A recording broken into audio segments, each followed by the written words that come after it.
Donc il y a le cas Odd What the Fake qui a une petite chaîne de réinformation, on va dire, de débunkage, des fakes différents qu'on peut trouver sur internet, et qui se veut sérieux du coup comme chaîne, sponsorisée France Télévisions. Donc elle a fait une petite vidéo sur Asselineau, même 2 ou 3 d'ailleurs. À un moment plutôt opportun, je trouve. C'est ça qui m'a le plus dérangé, limite, dans l'histoire, hein. C'est que ça faisait plus de 3 mois qu'elle n'avait pas fait de vidéo sur un fake éventuel ou quoi que ce soit.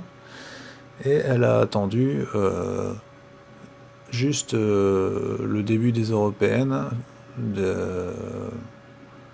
Elle a attendu juste le début de la campagne des européennes pour sortir sa vidéo sur Asselineau.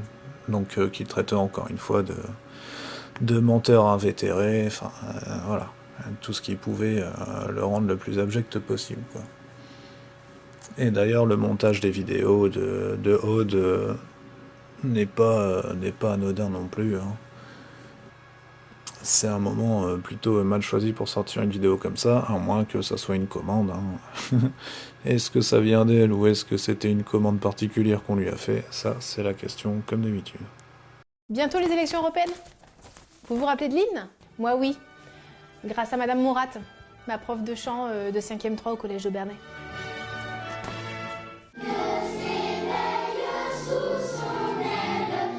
Alors je vois que tout le monde est en train de me chercher, vous cassez pas. Alors, ils ont eu l'idée de prendre Odd What the Fake qui a été apparemment biberonné à coups d'Union Européenne dès le plus jeune âge. Donc, c'est super pour débunker Asselineau, en tout cas. Voilà, c'est parfait. Oui, bonjour, monsieur Asselineau, Aude Favre à l'appareil, je suis journaliste, je travaille pour France Télévisions. Et dans cet ouvrage, il est notamment question justement de son passé dans les années 40, et notamment l'universitaire en question a retrouvé sa carte de membre du Parti national socialiste.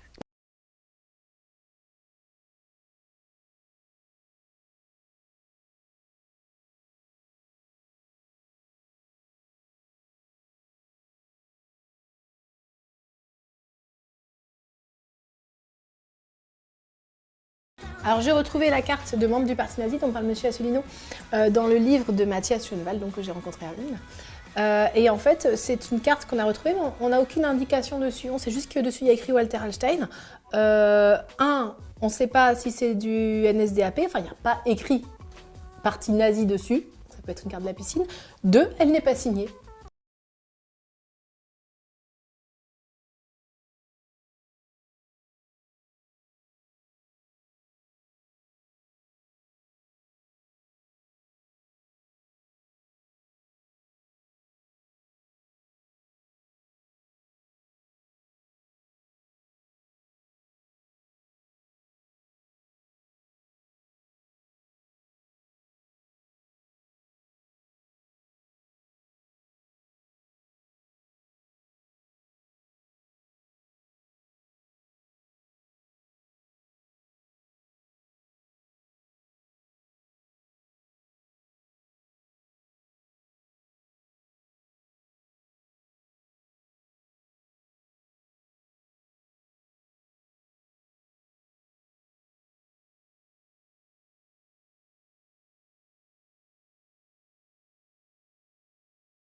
Ça y est, j'ai mon petit troupeau, mes petits motivés.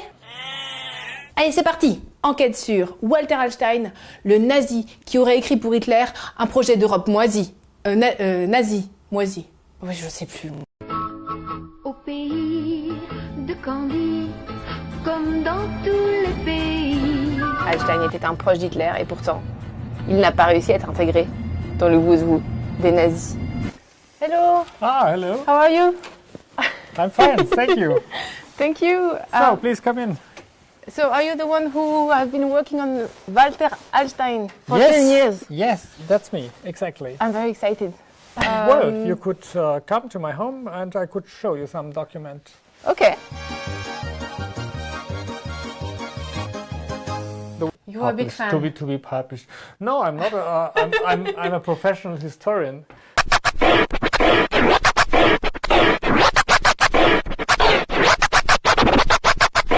J'ai fait la liste de la plupart, je pense, des petits indices qui font que votre info, elle sent mauvais.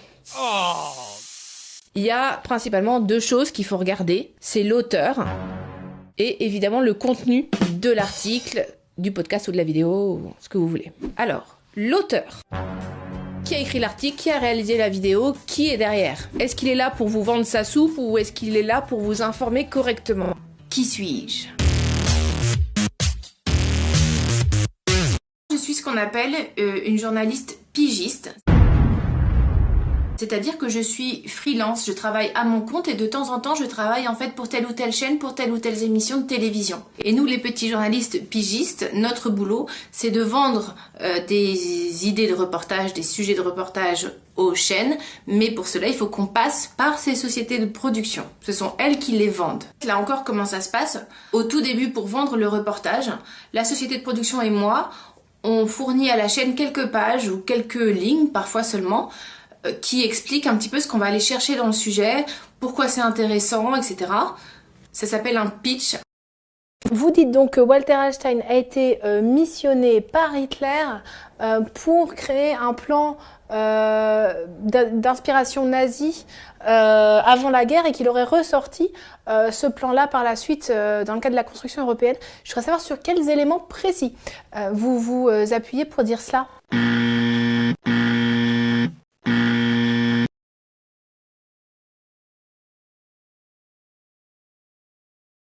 Je cherche ce que je sais déjà. Autant faire du Ouija. Je vois que l'objectif, si vous voulez, c'est que il s'agit en fait, si je vous comprends bien, de faire du débunkage. Donc, Non, je jouais. Non.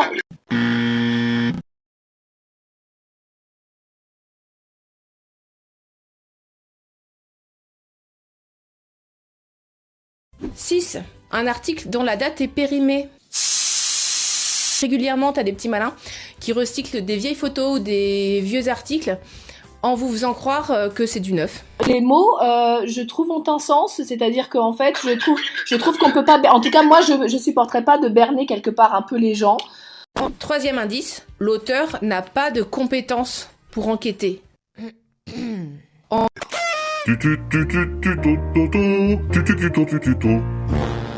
Indice numéro 1, un article qui n'a quasiment aucun rapport avec le titre. Non mais ça paraît bête, mais parce qu'en fait il faut lire l'article avant de le partager. C'est aussi un petit truc que je donne à certains. Et on a les traces de M. Einstein qui a accompagné Franck en 1938 à Rome. On a la trace dans le Corriere della Sera. Mais vous avez tout ça dans la conférence que j'ai faite. C'était dans le Corriere della Sera de 1938. Franck est cité comme étant accompagné de Clausi et de Einstein. Donc ça veut bien dire qu'il s'agissait d'une délégation de haut niveau. Voilà. Ça m'intéresse. Je vous conseille de regarder in extenso toute cette conférence. Ouais, mais je l'ai regardé, hein, ouais. Parce que vous n'en avez pas parlé de ce Corriere della Sera. Non, mais vous voyez, c'est intéressant que je vous contacte, parce que comme ça, vous me l'apprenez. Ton niveau d'enquête, il est le même que celui de mon chat. Ça craint.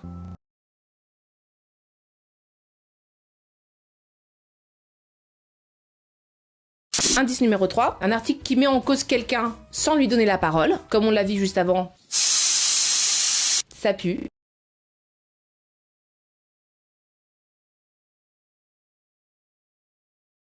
Indice numéro 4, un article qui ne donne pas à voir les avis contradictoires quand c'est sur un sujet polémique. Vous savez, le livre de Matthias Schoenemann est un livre en faveur de Walter Einstein.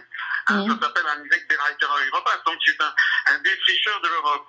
Et dans cet ouvrage, il est notamment question justement de son passé dans les années 40, et notamment l'universitaire en question a retrouvé sa carte de membre du Parti national-socialiste.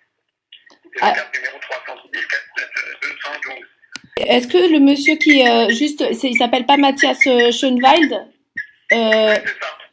Parce que, alors c'est étonnant parce que du coup je l'ai rencontré, mais lui justement me dit que on n'a aucune trace de son adhésion au national-socialisme. Pourquoi il met le scan de sa carte dans son ouvrage? Ah bon, mais c'est incroyable ce que vous me racontez. Je cherche simplement, comme vous faites des affirmations, je cherche juste à savoir sur quoi vous appuyez. Moi, c'est rien de, je vais pas au-delà de ça. Les affirmations, elles sont quand même assez, ce ne sont pas des affirmations. Lorsque je montre le scan qui a été mis à jour par Mathias Schoenwald dans son ouvrage, c'est pas moi, c'est lui. Mais alors ça m'intéresse. J'ai retrouvé la carte de membre du parti nazi dont parle M. Asselineau dans le livre de Mathias Schoenwald, donc que j'ai rencontré à Ulm. Et en fait, c'est une carte qu'on a retrouvée, mais on n'a aucune indication dessus. On sait juste que dessus il y a écrit Walter Hallstein. On ne sait pas si c'est du NSDAP, enfin il n'y a pas écrit parti nazi dessus, ça peut être une carte de la piscine. 2, elle n'est pas signée. Et puis 3, elle ne ressemble pas franchement aux autres cartes du parti nazi de l'époque. Voilà. Vas-y, continue. Je dis quelque chose. Non, vas-y, mais pardon, parce que réponds au chat.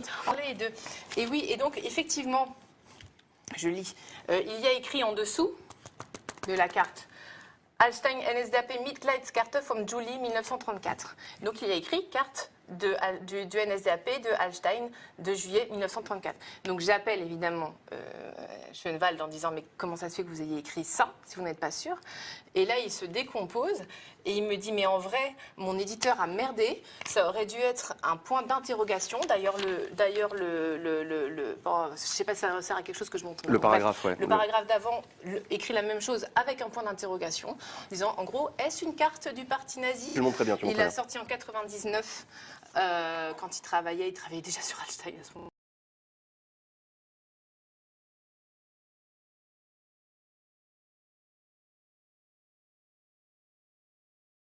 La vérité vraie de comment les choses se sont passées. Je vais voir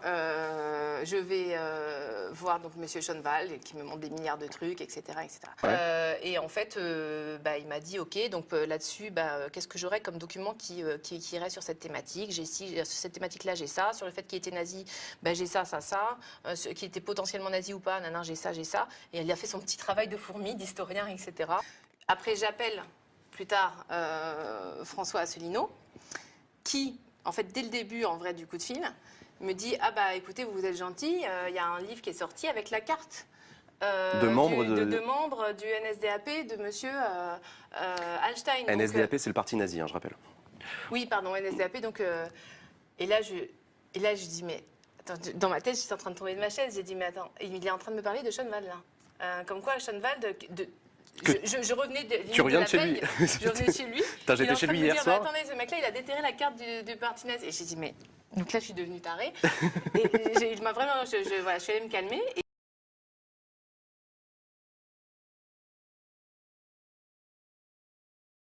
Il ne faut pas juste rejeter en bloc les informations qui ne vont pas dans le sens de nos opinions, il faut s'y intéresser, ne serait-ce que pour comprendre comment pensent ceux qui n'ont pas notre opinion. Deuxième indice, l'auteur donne son opinion plutôt que des faits. Il a des convictions, il cherche à vous convaincre de quelque chose. Merde quoi, ce mec-là, Walter Hallstein, je veux dire, sa mémoire, on en fait quoi? Parce que sincèrement, moi je trouve que c'est un des mecs qui a construit l'Europe. On peut dire ce qu'on veut, mais on n'a pas, on va le voir après, de preuves qu'il était nazi, etc. Je sais pas, il est mort et quelques années plus tard vient Internet et là le gars ça devient le nazi qui a construit l'Europe de manière nazie et tout. Mais sérieusement quoi, même d'un point de vue humain, je trouve ça irrespectueux au dernier degré. Vous pouvez aussi repérer une info bidon rien qu'avec le contenu.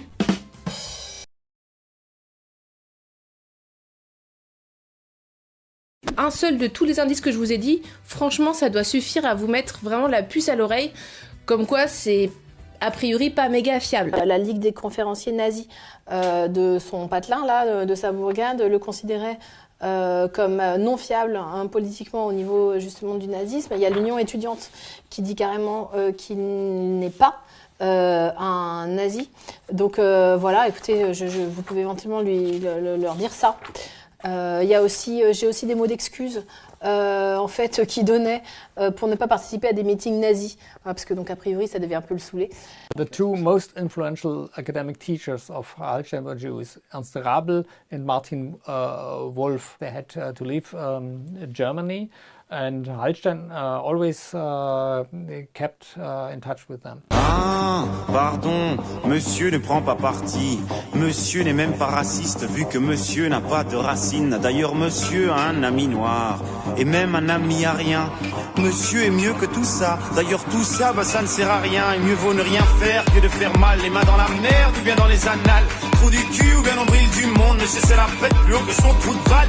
Surtout pas de coup de gueule, faut être calme, hein. Faut être doux, faut être calme, hein. Faut être dans le coup, faut être branchouille. Pour être bien vu partout, hein. Danilo, le bâtard tu es. Tu l'étais, tu le restes. Je sais pas, c'est bizarre quand même. Bon appétit!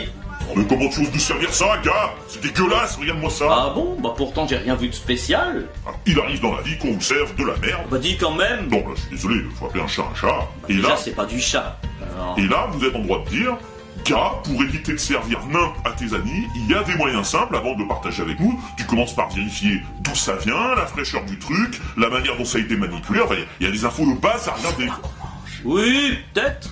Je vois pas où tu veux en venir. Et ben quand tu trouves une info, avant d'aller la partager à tes amis sur les réseaux sociaux ou sur YouTube, c'est la même. Tu cherches la source, tu regardes d'où ça vient, est-ce que ça vaut, est-ce que ça risque pas de les intoxiquer, et sinon tu partages pas. Les chats, ça fait pas des œufs. Alors j'entends d'ici les ricanements. Ah d'accord, c'est ça son tuto. Bah dis donc, merci Captain Obvious. Oui, je sais bien que c'est la base de la base, mais attendez de voir ce que j'ai trouvé un peu plus loin dans cette vidéo. En plus comme ça, vous comprendrez mieux pourquoi je fais du cut comme ça entre mes phrases. Hein. Mais je suis sûr que ça vous rappelle déjà quelqu'un. Bref, attendez de voir la suite et vous allez comprendre que ça touche même les plus expérimentés. On a vite fait d'oublier les bases. Alors allons-y, sur YouTube, sous chaque vidéo, il y a une zone de description, c'est un peu comme l'étiquette avec la composition d'un produit. L'auteur peut vous expliquer là ce qu'il a mis dedans, sauf qu'il n'y a rien d'obligatoire, en fait, il écrit ce qu'il veut. Et à partir de là, sous les vidéos qui vous présentent du contenu, avec des extraits d'autres vidéos, on peut donc faire deux grandes catégories. Celle où on peut retrouver dans la description la référence de toutes les sources d'où proviennent les extraits et les infos. Donc là, au niveau de la traçabilité, c'est parfait. Ça, déjà, ça montre que l'auteur est plutôt dans une bonne démarche de transparence. Il vous met tout sur la table, donc on n'est pas obligé de croire son montage sur parole. Et si on veut, on peut aller vérifier dans les vidéos d'origine s'il n'a pas déformé leurs propos. On peut vérifier s'il a utilisé des sources fiables. On peut éventuellement faire des recoupements en recherchant d'autres sources qui parlent du même sujet pour voir si tout ça est bien confirmé.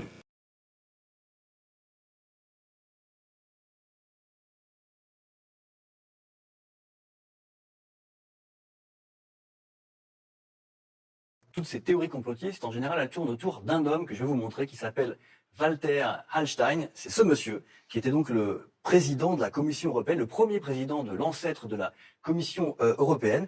Et tenez-vous bien, ces théories complotistes, elles ne sont pas véhiculées uniquement par des blogueurs sur Internet. C'est aussi des gens qu'on connaît, je vais vous les montrer. Deux hommes politiques français que vous connaissez très certainement.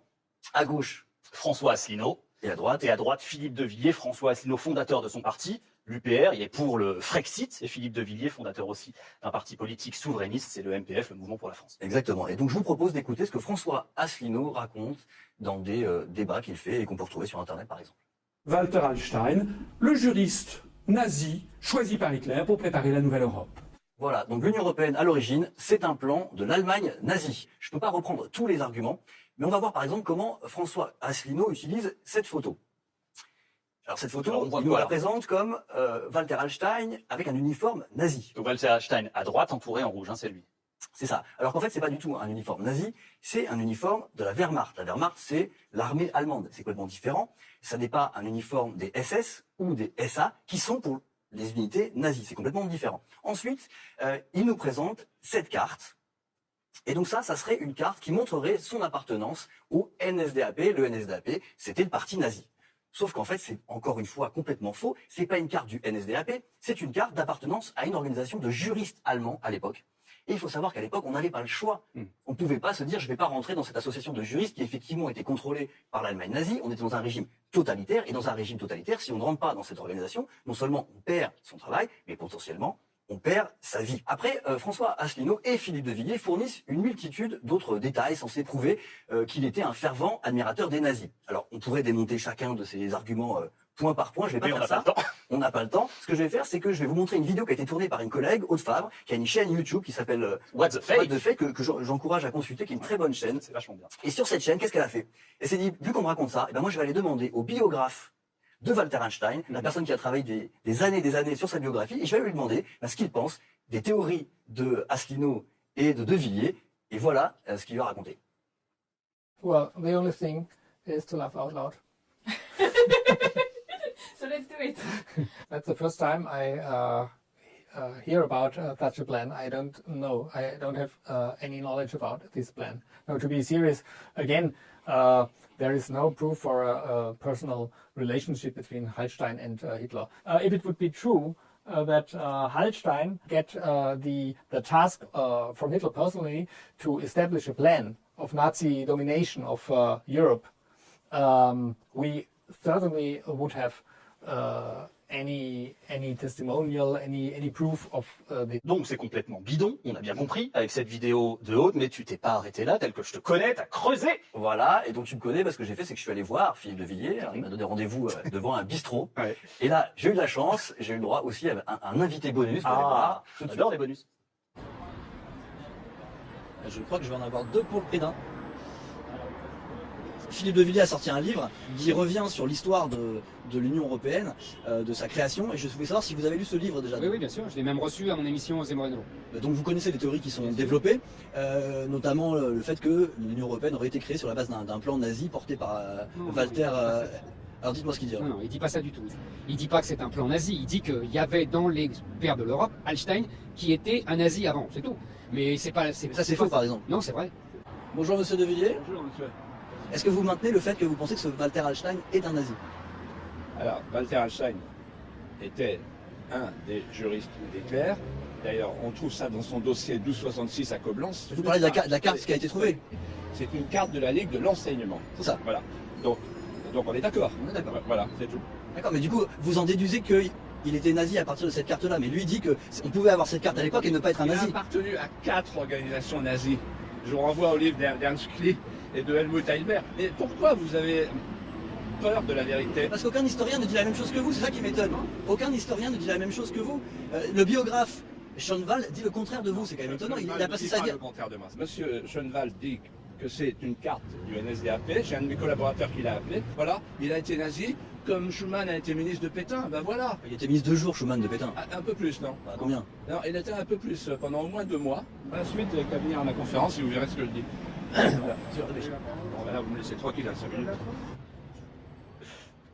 Bon, il a moyennement apprécié ce petit café avec toi, j'ai l'impression, Philippe de Villiers. Donc si on résume un peu ce qu'il dit, il nous dit en gros que le biographe de Walter Hallstein est d'accord avec lui. C'est ça qu'on comprend. Ouais. Alors est-ce que c'est vrai? Évidemment, je me suis demandé, est-ce que c'est vrai? Est-ce qu'il a appelé Matthias Schoenwald? Et il se trouve que j'avais son numéro de téléphone, je lui ai demandé. Il m'a envoyé un mail qui est on ne peut plus clair. Je veux être clair sur le fait que je n'ai jamais été contacté par Philippe de Villiers ou un de ses assistants. Ouch. Les affirmations des messieurs de Villiers et Asselineau sont fausses et ridicules. Désolé. Il y a un petit bout de temps, j'ai fait une première vidéo sur l'arnaque de l'Union européenne et ce qu'elle décide ou encourage au détriment des souverainetés nationales. Il y a des points sur lesquels je suis allé un peu vite et j'aimerais apporter ici quelques précisions. De base, je comptais intégrer ce contenu dans une plus grosse vidéo sur le fédéralisme européen et l'argumentaire bidon des défenseurs de l'UE, mais en développant, c'est devenu beaucoup plus long que ce que je pensais. Enfin, passons, je vais revenir ici sur 3 éléments. J'ai parlé de la nouvelle Europe d'Hitler comme premier grand projet européen fédéral, bon c'était une bêtise, il y a eu d'autres idées similaires avant ça, mais le projet du Reich nous a légué des personnages intéressants comme Walter Hallstein. Le bonhomme était juriste impliqué dans la rédaction des traités de l'entente entre l'Allemagne nazie et l'Italie fasciste, puis est devenu premier président de la commission de la CEE. C'est alors posé la question, Hallstein était-il un nazi ? François Asselineau affirmait en 2013 d'après les textes qu'il avait lus que oui, mais certaines de ses thèses étaient erronées et la conclusion en apparaissait faussée. Suite à quoi, certains comme Aude What the Fake se sont pas gênés pour le traîner dans la boue par rapport à cette erreur. Ceci en versant dans une certaine malhonnêteté intellectuelle servie avec un mauvais sarcasme pour rendre la soupe à la merde plus digeste. Autant rencontrer l'historien Matthias Schoenwald pour faire une vérification historique du discours d'Asselineau, c'est crédible, Autant parler de nouvelles blagues en 2019 quand la conférence date de 2013 et mentir sur le fait que la carte montrée n'était pas une carte du NSDAP, bah ça le fait moins. Ah oui, et ce fact-check EcoPlus est payé par France TV et le CNC Talent, sinon c'est pas drôle. Si vous voulez un travail de qualité plutôt que cette vidéo non pas de débunkage mais à charge contre le gourou de l'article 50, je vous recommande cette vidéo de Penseurs Sauvages et Gigantopraptor. Ils y reprennent point par point un article de débunkers qui semblaient eux aussi avoir à cœur de traiter le petit père des anti-UE de complotiste au prix d'un peu de manipulation. La vidéo fait 2 heures, c'est long mais vu la précision et la qualité, ça mérite d'être visionné en entier. Il en ressort, vu les éléments examinés, que s'il est difficile de prouver formellement que Hallstein était nazi malgré un nombre certain d'éléments qui peuvent le laisser penser, il était tout du moins un énorme collabo qui avait très bien compris les tenants et les aboutissants de l'idéologie. Mais ce qu'on aimerait résoudre dans tout ça, c'est le rapport entre le projet hitlérien et le projet qu'on connaît aujourd'hui. Y avait-il donc une analogie entre ces deux projets politiques ? Soit non, Hallstein a bossé sur un truc qui n'avait rien à voir, auquel cas on aimerait au moins savoir en vertu de quelles compétences il a été président de la commission, soit oui, le projet d'après-guerre est analogue au précédent, ce qui ne veut pas dire pour autant que la CEE portait la même essence nazie. Mais ça n'a pas dérangé grand monde chez les défenseurs d'une Europe fédérale de mettre à la présidence quelqu'un dont on sait qu'il a auparavant bossé un tel projet sous influence nazie. Cocasse de mettre un collabo à la tête d'une Europe disant ne plus jamais vouloir voir émerger de choses comme le Troisième Reich. Point suivant, le cas Jean Monnet. Lui, je l'ai clairement survolé, mais il y a un peu de piment dans l'actualité avec le bouquin de Philippe de Villiers qui est venu mettre sa pierre à l'édifice. Jean Monnet, père parmi les pères fondateurs, était un banquier et fonctionnaire français qui connaissait très bien le modèle anglo-saxon et a bossé étroitement avec Churchill et les Américains pendant la Seconde Guerre mondiale.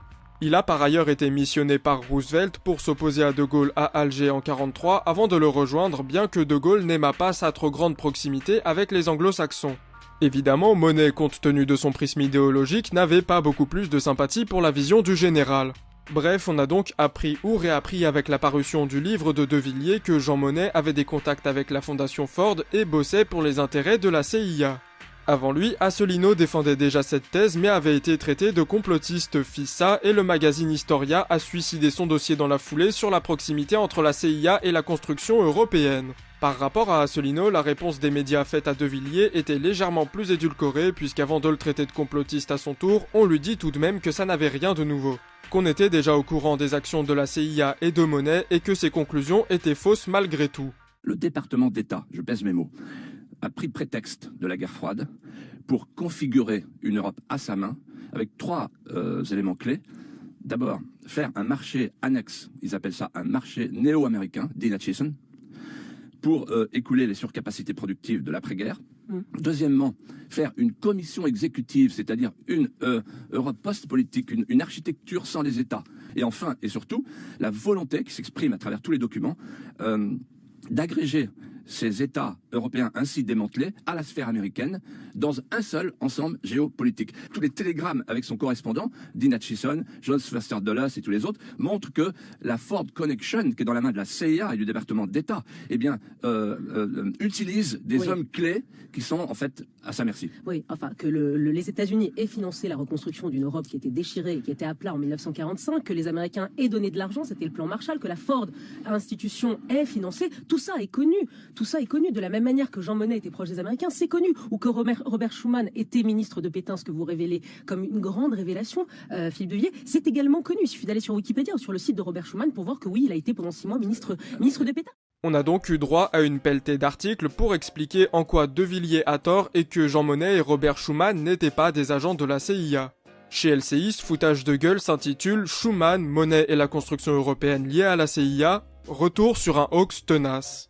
Selon Éric Roussel, auteur d'une biographie de Jean Monnet, ce dernier détestait toute forme de compromission. L'aide de la fondation Ford au comité d'action pour les États-Unis d'Europe créé par Monnet n'avait rien de fastueux et il a toujours fonctionné en indépendance politique ou autre. La fondation Ford a bien financé la construction européenne, mais les 150 000 $ de fonds sont allés dans le comité d'action, et non comme salaire personnel. Donc non, circuler, y a rien à voir, Jean Monnet n'était pas un agent de la CIA. Bon, là, le niveau de mauvaise foi est abyssal. Déjà, quand la CIA te verse des fonds, c'est osé de parler d'indépendance politique, mais on serait bien content si c'était le seul problème de tout cet argumentaire. Je rappelle donc ce que les historiens prennent pour acquis sur cette question, alors qu'on n'en entend jamais parler à part pour sortir la carte complotiste. Le comité d'action de Monnet a financé le mouvement européen dont sont notamment membres Churchill et les pères fondateurs comme Ratzinger, Paul-Henri Spaak ou Robert Schuman. Le comité est reconnu comme financé par la CIA, notamment au travers des fondations Ford et Rockefeller, et pour couronner le tout, les pères fondateurs étaient reçus par leurs mécènes américains comme des employés. Et le démenti d'Historia suite à l'utilisation de son dossier par Asselineau mentionne la chose suivante. La CIA a bel et bien proposé la somme de 150 000 $ à Monnet, mais sa prudence de Sioux l'a poussé à décliner. Il y avait donc bel et bien une relation étroite entre Monnet et la CIA. En jouant sur les mots, s'il n'est pas rémunéré, on peut dire qu'il n'est pas employé, mais reste qu'il roulait pour les intérêts de la CIA et ça s'appelle dans le milieu un agent. Mais soyons fous, continuons dans le déni fait par LCI. Voici l'explication de Rémi Koffer, rédacteur du dossier d'Historia à l'origine de tout cet émoi. Il y avait une double logique, d'une part un paternalisme américain et d'autre part une logique économique anticommuniste dans la lignée du plan Marshall. Génial, c'était peut-être la pire des analogies qu'il était possible de faire pour défendre l'action de la CIA. Le plan Marshall ou plan de rétablissement européen est présenté un peu partout, y compris par Angela Merkel comme capitale dans la reconstruction, permettant stabilité et paix en Europe. La France faisait d'ailleurs partie des plus grands bénéficiaires avec le Royaume-Uni à hauteur de 23% de la somme totale. Par contre, on nous développe un peu moins le fait que les historiens et les économistes remettent en cause l'importance de ces dons dans la reconstruction. On trouve néanmoins des interviews à ce sujet dans la 14e revue d'économie financière parue en 1990. D'après l'historien de l'économie Alan Steele Millward, le plan Marshall n'a pas créé les conditions nécessaires à la reconstruction, mais l'a facilité. Au sortir de la guerre, les pays européens avaient déjà entrepris une politique de modernisation avant ce plan. Ainsi, les aides étaient apparemment d'une importance variable mais pas prépondérante dans la production de richesses des pays bénéficiaires. Entre le 1er juillet 1948 et le 30 juin 1949, ça allait de 2,4% en Angleterre à 14% en Autriche en passant par 6,5% pour la France. Selon ces travaux, sans ces aides, la France aurait pris 2 ans de plus pour se redresser et les Pays-Bas 3. Et évidemment, les fonds n'ont pas non plus été alloués de manière altruiste. Après avoir versé 13 milliards de dollars d'aide, il fallait bien une rétribution pour les USA et ça a pris la forme de l'importation massive de production américaine et de l'américanisation du mode de consommation. Si, comme Koffer nous le dit, l'action de la CIA dans la construction européenne est dans le prolongement du plan Marshall, merci de confirmer l'hypothèse qu'elle défendait au moins en un sens une vision américaine au-delà du simple paternalisme. Évidemment qu'il y avait la logique anticommuniste, mais il est un peu mensonger de dire que c'était la seule motivation lors de la distribution des fonds. De même que le plan Marshall a permis de prolonger l'influence économique américaine, pourquoi la CIA se casserait-elle la tête à financer la construction d'un bloc européen supposé lui tenir tête par la suite ? Bref, vu tout ça, oui, Jean Monnet était un agent de la CIA et sa convergence avec les intérêts américains l'a motivé à prendre part à ses côtés à la construction européenne. Et cette construction, si elle n'a pas été entièrement conçue par les USA, est au moins guidée par leurs intérêts, notamment économiques et géopolitiques. Mais mettons-nous d'accord sur une chose, un projet d'une Union européenne se tient en tant que continuité de l'histoire. Au sortir de 2 guerres mondiales, pourquoi pas avoir un grand État fédéral qui canaliserait les tensions, garantirait la paix et proposerait un grand marché commun pour la prospérité. Hélas, il y a des couacs dès les origines du projet, son utopisme est allé croissant avec les droits qu'elle s'est progressivement octroyés au détriment des États-nations, et son évolution est impulsée par une idéologie américaine qui me paraît nocive. Tant que j'y suis, je vous recommande cette conférence d'Annie Lacroix-Riz sur les origines de l'Union européenne, mettant au passage en accusation la manière dont est enseignée l'histoire de la construction aux universitaires en France. Enfin, dernier point sur lequel il fallait que je revienne, un reportage que j'ai montré en parlant du projet des eurorégions. Je vous le remets, histoire qu'on parle bien tous de la même chose.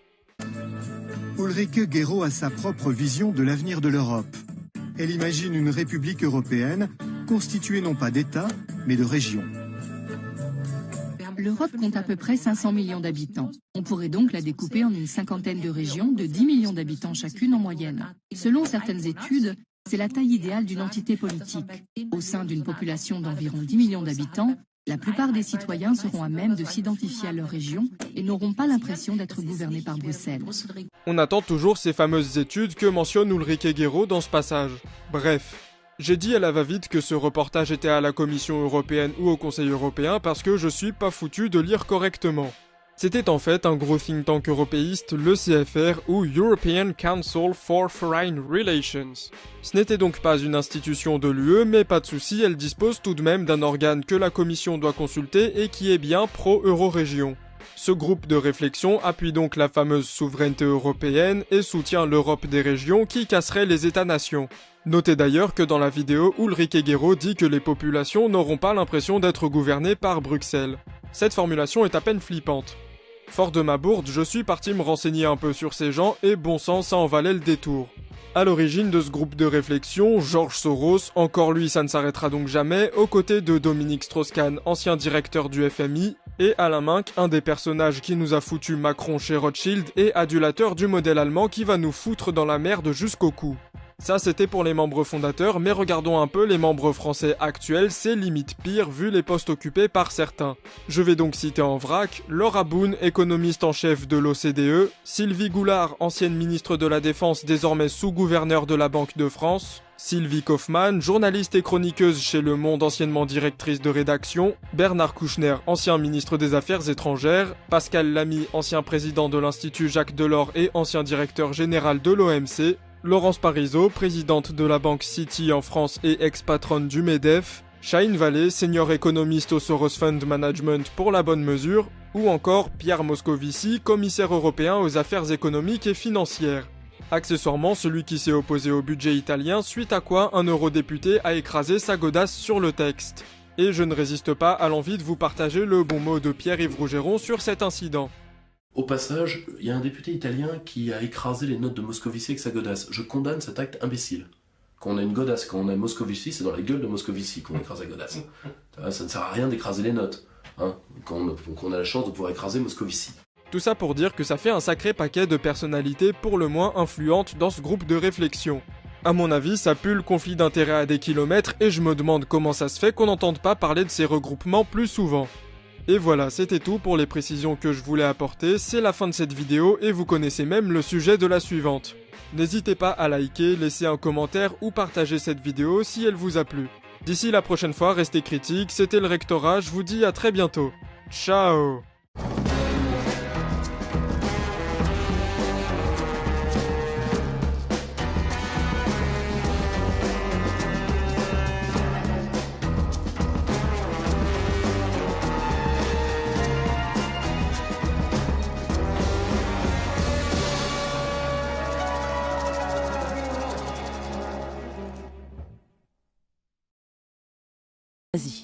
Vraiment.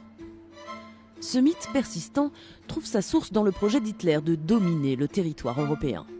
Et un document est souvent exhumé par les défenseurs de cette théorie du complot. Ce document intitulé « Communauté économique européenne », il a été écrit en 1942 et il aurait inspiré les fondateurs de l'Europe. Oui, sauf qu'en fait ce document décrit de quelle manière l'Allemagne aurait pu asseoir sa domination économique.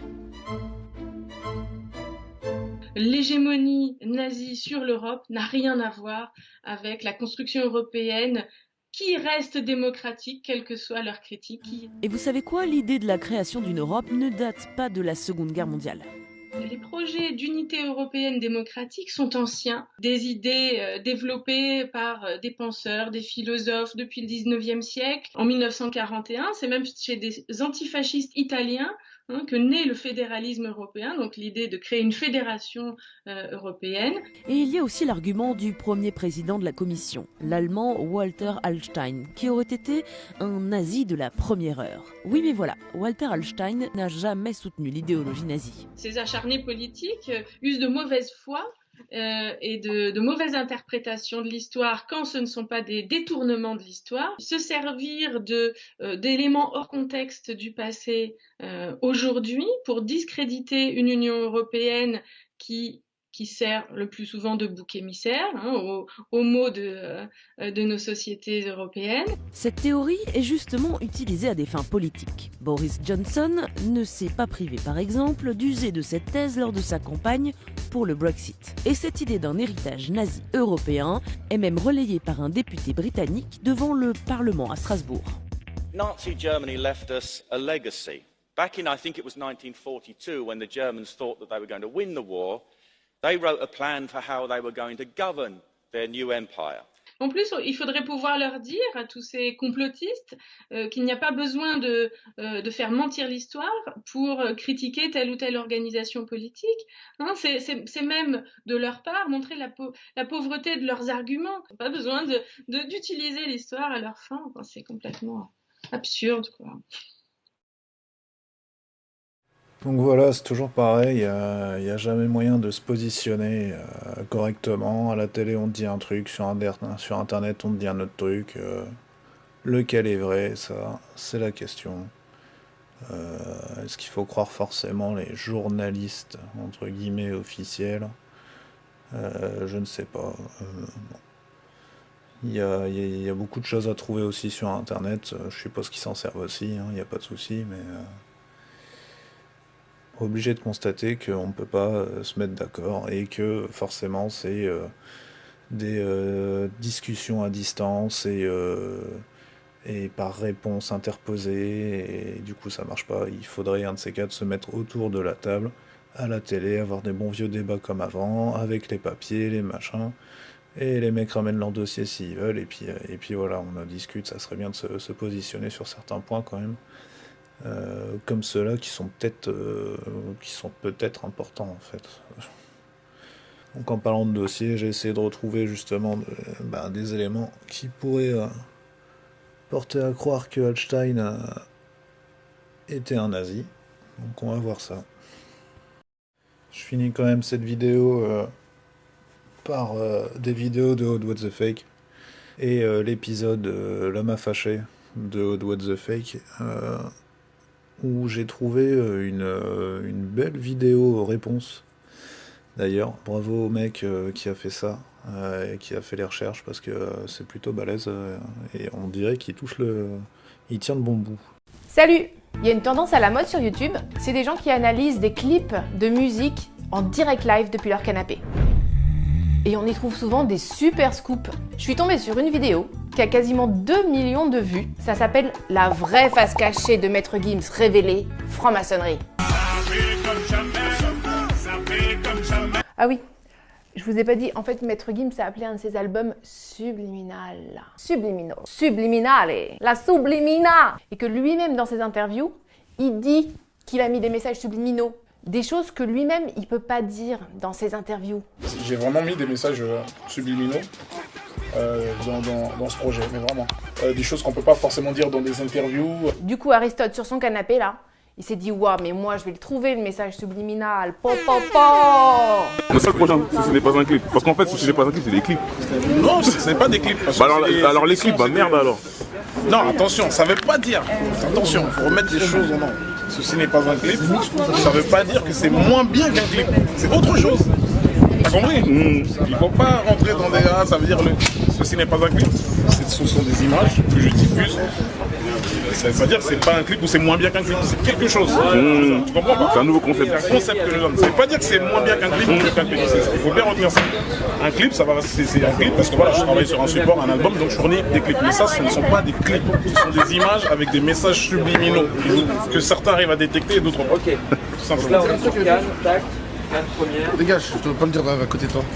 Que ça soit discret. Salut à tous. Aujourd'hui, je vais remettre les points sur les i à une journaliste, Aude Favre, qui, sur sa chaîne YouTube, WT Fake, s'est spécialisée dans, je cite, le débunkage de fausses nouvelles.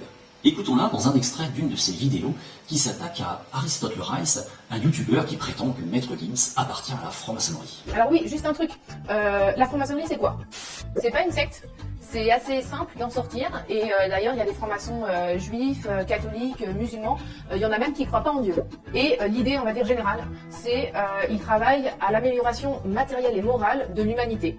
Et comme ils sont plutôt discrets, comme ça dans leur coin, on les entend pas tous les 4 matins chez Ruquier. Régulièrement, il y a des gens qui se disent ça doit être trop chelou ce qui s'y passe. Ils doivent être en train de faire des messes noires, de tuer des poulets avec des barbelés. Bon, Aude, on est d'accord, hein, Aristote Le Rice, il est complètement perché. Mais là n'est pas le problème. En fait, ce qui me gêne dans cet extrait, c'est que tu viens tout simplement de nous faire une apologie de la franc-maçonnerie. Oh, des gens discrets, humanistes, qui œuvrent pour le bien de tous. Oh, c'est génial ça. Alors je vais pas t'apprendre que ça, c'est la version officielle, mais qu'à côté, c'est pas forcément ce qui se passe. Alors oui, tu as probablement des gens humanistes au sein de la franc-maçonnerie, mais tu as aussi des types qui s'appuient sur ce réseau pour booster leur carrière et leur business sans aucun scrupule. Je vais te donner le cas par exemple d'un franc-maçon relativement connu, Emmanuel Pierrat, qui était l'avocat de feu Pierre Berger, et qui est régulièrement invité sur les plateaux télé de France et de Navarre. Eh bien sache que ce type est un grand ami du pédophile notoire Gabriel Maznev, peut-être le plus grand militant pédophile que la France ait jamais porté, qui se vantait par exemple de sodomiser un gamin de 12 ans. Et quand je dis amis, c'est pas à moitié, hein. Ils passent régulièrement leurs vacances ensemble, ils se font de la pub l'un pour l'autre, etc., etc. Et ce type, ça s'invente pas, il m'a mis la pression, par ses lettres d'avocat, de retirer de ma chaîne une vidéo où justement je dénonce un bouquin pro-pédophilie édité en 1979, co-signé par son ami Gabriel Maznev. Donc Emmanuel Pierrat humaniste, en tout cas pas pour les enfants. Et puis en passant, comme ça, tu nous dis qu'il est facile de sortir de la franc-maçonnerie. Ah bon? Et qu'est-ce qui te permet d'affirmer ça? C'est quoi tes sources? Allez, après ce petit recadrage, on va t'écouter, nous avouer qui sont ceux qui aujourd'hui te payent pour faire tes vidéos. Au cas où il y en aurait quelques-uns qui tiqueraient, je précise évidemment quelques points.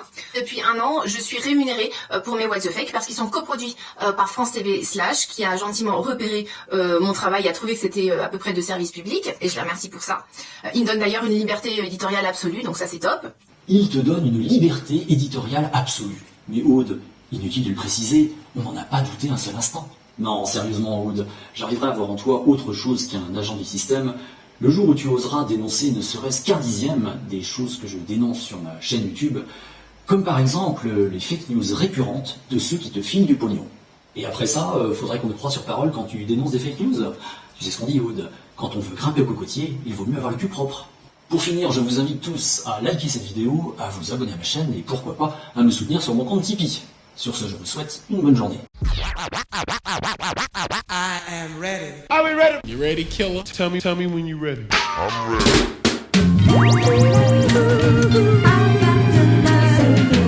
Depuis 1 an, je suis rémunérée pour mes What the Fake parce qu'ils sont coproduits par France TV / qui a gentiment repéré mon travail et a trouvé que c'était à peu près de service public. Aude Favre, alias Aude What the Fake, est donc une collègue de Julien Pain de l'Instant Détox, autre défenseur de la vérité vraie dans le sens du vent, désormais célèbre pour sa déclaration de haute volée. Si aucun journal, aucune chaîne de télé, aucune radio n'a parlé d'une info, eh bien c'est probablement qu'elle est fausse.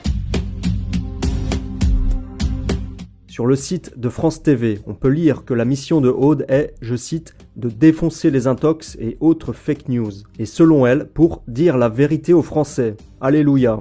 Depuis quelques semaines, la mission de notre youtubeuse justicière est de s'attaquer à la déferlante des vidéos traitant du satanisme et faisant tourner la tête à nos chères petites têtes blondes.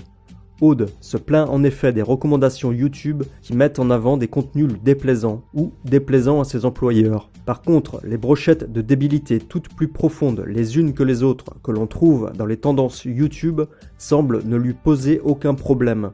Bref, la dernière vidéo de Aude l'investigatrice traite de la franc-maçonnerie. Et oui, des méchants youtubeurs mal intentionnés assimilent la franc-maçonnerie et le satanisme. Ouh là là. Et ça, pour Aude, c'est un Roland des heures les plus sombres qu'il faut absolument combattre. Voici ce qu'elle écrit en description de sa vidéo. Beaucoup l'ignorent. De nombreuses vidéos YouTube créent un traumatisme chez beaucoup de jeunes sur la franc-maçonnerie.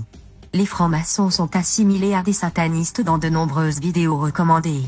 Quand on sait que des temples ont fait l'objet de saccages ces derniers mois en France, il y a peut-être un problème, non ? On sent ici, à plein nez, que la justicière de la vérité vraie souhaiterait que l'antimaçonnisme légitime soit couvert par la récente loi visant à lutter contre la haine sur Internet, ceci en victimisant la loge, avec au passage une petite inversion accusatoire en parlant des traumatismes chez les jeunes qui visionneraient ce type de vidéos, renforçant ainsi l'aspect toxique de ces contenus déplaisants pour le pouvoir en place. Lutter contre l'obscurantisme des heures sombres, tout ça, part d'une bonne intention dans le logiciel de Aude. Mais le résultat est pour le moment très décevant niveau investigation et débunkage. Gageons que France TV va investir un peu plus dans sa fantomette de l'anti-fake news pour nous offrir du contenu un peu plus étoffé. Voyez par vous-même le niveau.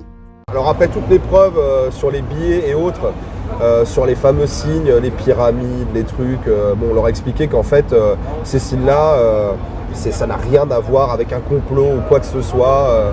C'est des références historiques et culturelles, il faut juste désamorcer la situation. Tout comme moi j'avais pas mal d'élèves qui étaient un peu traumatisés à l'époque sur les francs-maçons. Ils m'en parlaient tout le temps. Et je leur disais, mais c'est rien en fait, hein, les francs-maçons, c'est juste des gens qui se rencontrent pour parler et je leur expliquais d'où ça vient en fait, la Révolution française, les gens qui se réunissaient avant pour en parler, tout ça. Et il n'y a rien, c'est juste des gens qui veulent parler tranquillement et ils veulent pas que ça sorte de là, mais c'est pas pour conquérir le monde, c'est juste pour manger des trucs et il n'y a rien quoi en fait, il faut se détendre avec ça. Et Le Grand Orient organise des sorties scolaires. Ouais. J'étais allée chez eux si ça t'intéresse. Tout comme ils organisent des conférences pour les gens qui sont pas francs-maçons et voilà, il n'y a rien en fait. J'essaie de leur expliquer que c'est rien, c'est juste des gens qui papotent en fait. Il n'y a pas de volonté hégémonique de conquérir le monde enfin voilà. Quand je parle de ce genre de sujet, parce que je n'ai pas fait d'études là-dessus non plus, hein, personne n'en a fait d'ailleurs. Nous avons donc l'investigatrice Aude qui invite Rémi de la 5e D autour d'un Monaco pour parler franc-maçonnerie. Rémi disant lui-même n'avoir pas étudié le sujet. C'est ballot, on aurait aimé l'entendre disserter société secrète et trafic d'influence, le professeur. Vous conviendrez qu'en matière d'infantilisation et néant argumentaire, Rémi de la 5e D est au top. On espère que Aude, l'investigatrice, a d'autres flèches à son arc pour alimenter sa série, qui pourrait en effet devenir très intéressante si elle prenait le temps de réellement débunker des contenus, c'est-à-dire rentrer dans le vif du sujet avec des cas concrets. Concernant la franc-maçonnerie, j'invite donc Aude Favre et Rémi de la 5e D à tout d'abord lire quelques ouvrages. Un État dans l'État de Sophie Coignard, Rose Mafia de Gérard d'Allongeville, les ouvrages de Serge Abad Gaillardeau, J'ai frappé à la porte du temple, Je servais Lucifer et Secret maçonnique. Les racines occultistes de la franc-maçonnerie, Recherche sur une religion d'État de Jean-Claude Lozarmer, J'étais franc-maçon de Maurice Caillet, Franc-maçonnerie 300 ans d'imposture de Johan Livernet ou encore Le livre noir des francs-maçons de Jean Robin.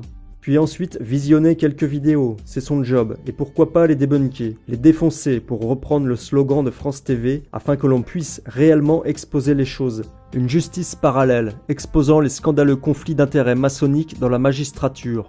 La franc-maçonnerie est luciférienne, de Réinformation TV, qui culmine à plus de 2 millions de vues. Les conférences de Johan Livernet, La franc-maçonnerie est une secte diabolique, à 300 000 vues. Le double visage de la franc-maçonnerie, de Ploncard d'Assac, à plus de 132 000 vues. Connaissance élémentaire de la franc-maçonnerie, de Arnaud Delassus. Ou encore l'exposé Franc-maçonnerie et schizophrénie, Dr Jekyll et Mr Hyde, ouvrant la porte vers la question du pédosatanisme. Concernant les vidéos sur le satanisme, on attend que Aude Favre nous débunk point par point les documentaires suivants, au lieu de ridiculiser le sujet comme elle le fait si bien avec l'appui de France TV. Viol d'enfants, La fin du silence, Snuff Movies et Messe noire en France, Vivre l'enfer, Abus rituel en Allemagne, Satanisme et personnalités multiples, ou encore le témoignage de Véronique Liègre sur TF1. On touche là au pédosatanisme, et on attend de pied ferme l'investigatrice Aude Favre sur ce terrain. Nous nous tenons à sa disposition pour lui fournir documents et ouvrages afin de la former efficacement à une prochaine mission, si elle l'accepte, qui serait d'exploiter tout son potentiel à des fins de réelle justice.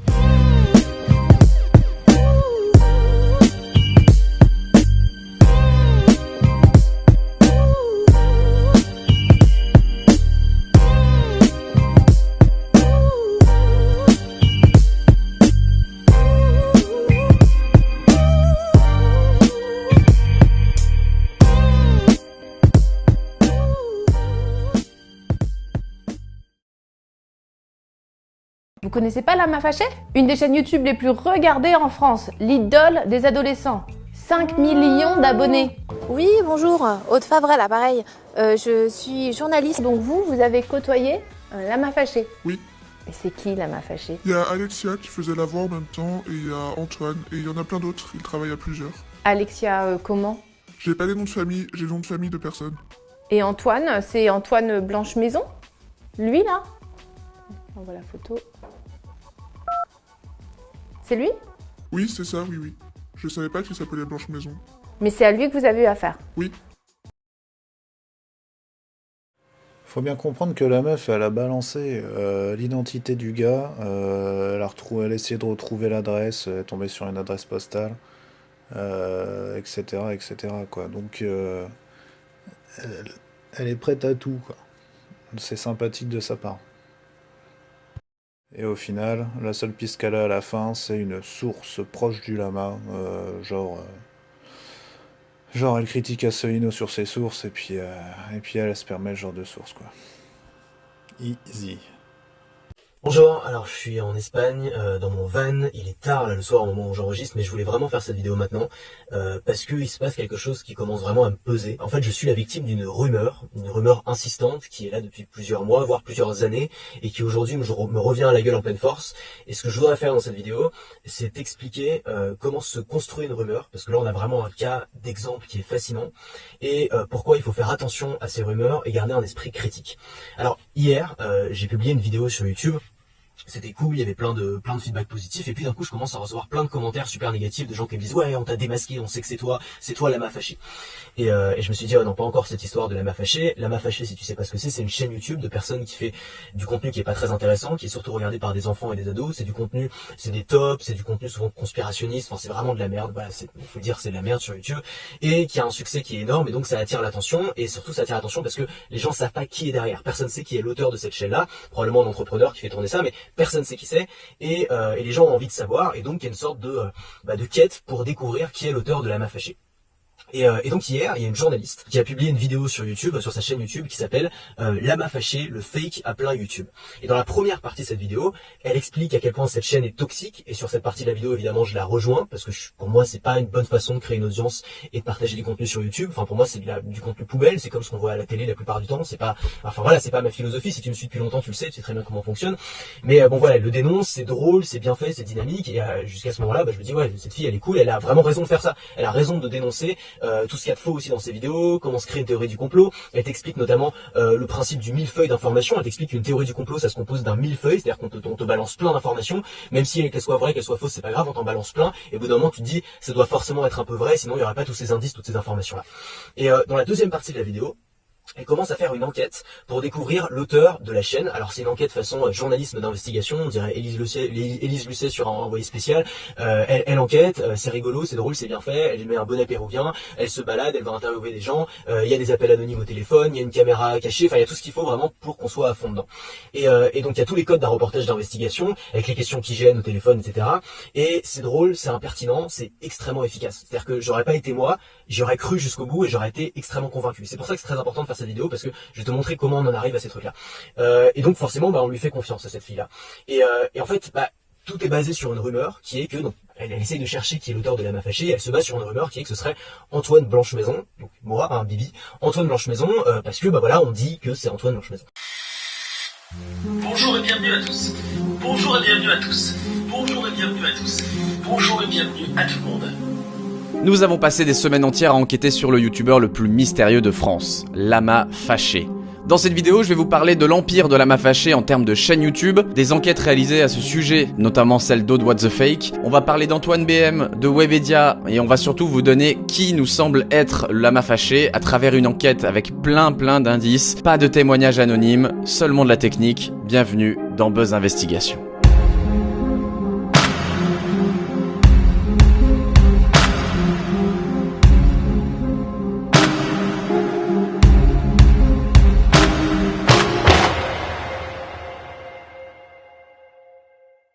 Pour cette enquête, j'ai travaillé avec Jules, mon acolyte désormais, qui m'a beaucoup aidé. Il n'y aurait rien eu de tout ça sans lui. Merci d'ailleurs à tous ceux qui ont donné sur Tipeee jusque-là. N'hésitez pas à bourrer le Tipeee parce que voilà, la chaîne YouTube, ça prend du temps aussi. Et merci beaucoup. Je ne vais pas revenir très longuement sur qui est Lama Fâché et ce qui lui est reproché, mais il nous semble quand même important de faire un petit état des lieux.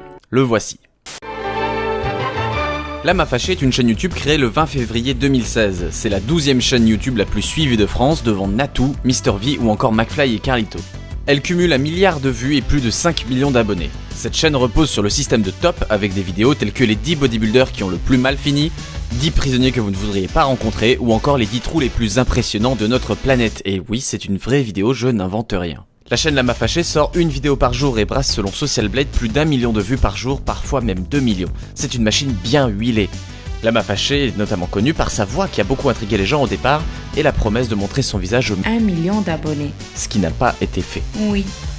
Des youtubeurs tels que le Roi des Rats ont déjà fait des vidéos d'enquête sur Lama Fâché, notamment concernant le plagiat des vidéos de Lama Fâché. On parle notamment d'une réécriture simpliste d'autres vidéos de chaînes de top, par exemple américaines, mais finalement on se rend compte assez vite que c'est la norme dans le milieu des chaînes de top. Il y évoque aussi les fameux concours pour gagner des cartes PSN ou des iPhones, qui sembleraient être faux. Odd What The Fake fera notamment un gros passage là-dessus, ira voir un huissier pour lui montrer le règlement du concours, pour se rendre compte que finalement il représente pas grand chose ce règlement de concours et il les engage en rien. Troisième point, l'audience de Lama Fâché pourrait être très jeune, en tout cas selon Odd What The Fake, mais Lama Fâché dira que finalement l'audience est entre 18 et 24 ans. Le problème lié à ça, c'est que certaines vidéos seraient à tendance complotiste, comme par exemple dans la vidéo 10 secrets horribles que le Vatican ne veut pas que vous sachiez, où le lama y explique tout simplement que Satan a des fidèles au sein de l'église et que tout va bien avec ça. De mon point de vue, la plupart des vidéos sont surtout assez putaclic et avec un contenu au contenu assez médiocre. Pour moi, c'est une déclinaison de ce qu'on avait sur les sites de buzz à l'époque sur Facebook, mais en vidéo. Aussi, voilà, cette histoire de Vatican nous montre qu'il y a pas mal de conneries, et je pense que ça rentre effectivement dans la tête des gamins et qu'on a vraiment pas besoin de ça. Je vous propose de prendre les choses dans l'ordre. On va commencer à parler de l'empire potentiel de Lama Fâché. Parce que vous pensiez pas qu'ils avaient qu'une chaîne YouTube quand même, si? Lama Fâché a d'autres chaînes YouTube et Lama Fâché l'assume. En effet, le Lama a déjà fait la promotion d'Eureka, une chaîne similaire au Lama Fâché, se détachant un peu du format de top par moment, mais avec la même voix et la même recette. Cette chaîne a été lancée le 3 novembre 2016 lorsque Lama Fâché avait déjà 400 000 abonnés. Il ne publie pas forcément régulièrement sur cette chaîne contrairement au Lama, on y trouve environ 1 à 2 vidéos par semaine. En quelques chiffres, Eureka c'est une centaine de vidéos, 70 millions de vues et 448 000 abonnés. Pendant nos recherches, nous sommes également tombés sur une chaîne italienne qui réupload exactement les vidéos de Lama Fâché, Famiglia Suricata. Créée le 29 avril 2017, soit plus d'1 an après le Lama, cette chaîne totalise 311 millions de vues sur le marché italien et se fait d'ailleurs régulièrement accuser de plagiat sur les vidéos du Lama. En même temps, les vignettes sont identiques avec le logo de la chaîne à la même place, tout est parfait, même la description de la chaîne est traduite à l'identique en italien.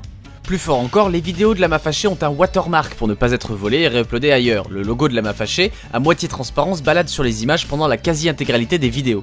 Et si Famiglia Suricata voulait enlever ce watermark, techniquement, c'est juste super chiant et il ferait mieux de mettre d'autres images d'illustration et doubler la vidéo dans une autre langue. On va pas se mentir, c'est quand même assez simple. Ça requiert juste une nouvelle voix off et finalement ça peut faire très rapidement d'autres chaînes dans d'autres langues et donc agrandir le réseau et potentiellement plus d'argent à la fin. On peut donc facilement penser que cette chaîne est liée à Lama Fâché ou alors que c'est Lama Fâché qui la gère. D'ailleurs, dans la même veine, on retrouve cette chaîne. Foxhoop. Et oui, Foxhoop, c'est la même chose mais en arabe. Les vidéos sont exactement les mêmes que sur Famiglia Suricata, la présence de l'animal en guise de mascotte, et surtout la chaîne a été créée 2 jours avant Lama Fâché.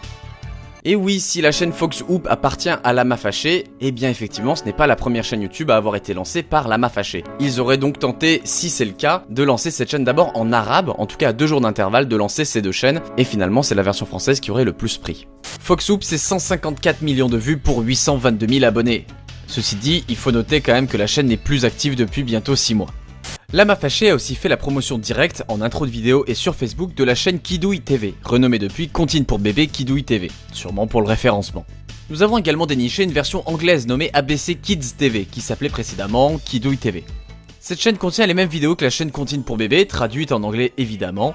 On imagine donc que les 2 chaînes appartiennent au réseau du Lama et sont gérées par Lama Fâché. Ces 2 chaînes ont respectivement 3200 abonnés pour 430 000 vues et 18 000 abonnés pour 400 000 vues. Sachant qu'ABC Kids TV a été lancé le 22 juin 2018 et Comptine pour bébé le 25 décembre 2018. Alors moi je connaissais pas vraiment ce marché de YouTube des comptines pour enfants et de tout ça, et en fait c'est juste colossal. Les vidéos pour les jeunes enfants et pour les bébés font des milliards de vues. D'ailleurs une des chaînes YouTube les plus connues à ce sujet s'appelle CoComelon, c'est américain et elle compte notamment 49 millions d'abonnés. En 13 ans, cette chaîne CoComelon a généré plus de 29 milliards de vues. Quand je vous dis que c'est démentiel, je pèse mes mots.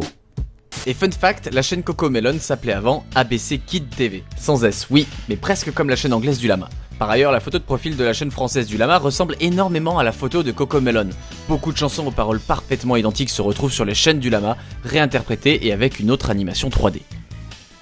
Ceci dit, les comptines, c'est un peu acté pour tout le monde que c'est dans un domaine public, hein. Chaque chaîne YouTube de comptines fait finalement son adaptation de comptines pour essayer de rentrer sur cette niche très active et engranger des millions de vues. Mon hypothèse sur le nom ABC Kids TV, c'est tout simplement que la chaîne YouTube permettrait de récupérer les gens qui tapent encore ABC Kids TV et engranger les vues et les abonnés de ceux qui chercheraient les anciennes vidéos et qui ne connaissent pas le nouveau nom de CoComelon. Ceci dit, vu le faible nombre d'abonnés, on se dit que cette technique ne marche pas tant que ça jusque-là. Si on se rend sur les chaînes liées à Lama Fâché, les chaînes mises en avant par Lama Fâché dans sa chaîne YouTube, on retrouve Comptine pour bébé et Eureka. Et sur les chaînes mises en avant par Comptine pour bébé, on y découvrait jusqu'à il y a quelques jours la chaîne Apprendre les couleurs pour enfants, une chaîne qui visait toujours une cible jeune, donc avec des camions colorés qui déversent des boules colorées, des vidéos de sable colorées, le tout avec des chansons recyclées de la chaîne précédente en par-dessus.